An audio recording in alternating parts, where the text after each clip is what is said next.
Vilniaus geležinkelio stotyje susirinkę žmonės laukia iš Maskvos atriedančio traukinio. Juo iš Rusijos Sverdlovsko srities grįžta ekspedicijos misija Sibiras dalyviai. 20 jaunų žmonių grupė lankėsi lietuvių tremties ir įkalinimo vietose.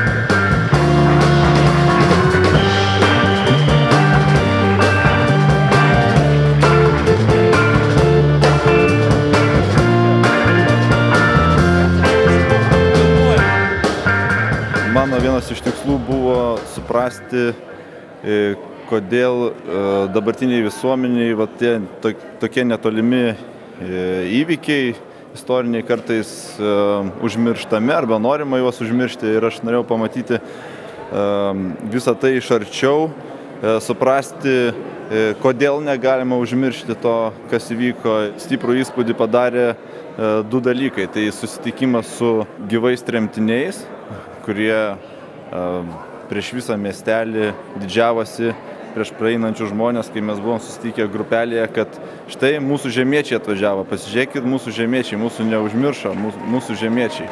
Tai kažkaip pajunti, kad ne taip viskas blogai yra, ta lietuvybė yra gyva ir daug gyvesnė negu kai kam atrodo.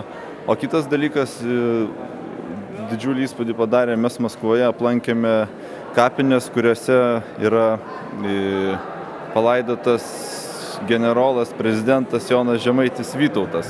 Projekto dalyviai sutvarkė 6 kapines, susitiko su 5 lietuviais, pastatė 3 naujus kryžius. Komanda buvo gavusi užduotį perduoti Lietuvoje rašytą laišką Sibire gyvenantiems lietuviams. Aš į tą laišką verčiau keliose vietose, kadangi laiškas buvo parašytas lietuvių kalba, tai mums teko tą laišką atiduoti daugeliui lietuvių, kurie nekalba lietuviškai, tuo labiau neskaito visiškai. Su ašaromis ir mūsų tiko, ir to laiško turinį perskaičius ašarą nuriedėjo ir panašiai.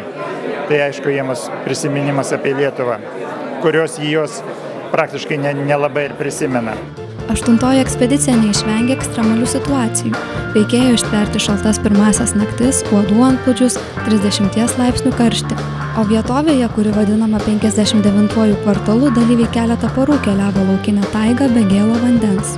Kai keliavome taigą, ten 17 km, kai žolės buvo man virš galvos, klampu, šlapia, rastai slysta, uodų milijonai ir vandens nėra, tu esi visas šlapęs ir pavargęs, tai ekstremalu buvo. Ką supratau, kad jeigu iš materialiosios pusės, kad visuomet reikia vertinti tai, kad turim šalia ir tai, kas atrodo įprasta, pavyzdžiui, vanduo. Nes 2 dienas be vandens ir be normalaus maisto buvo 59 kvartale labai sunku. Nors ekspedicija baigėsi, svarbiausi darbai vyks Lietuvoje. Po kelių savaičių dalyviai pradės kitą projekto etapą.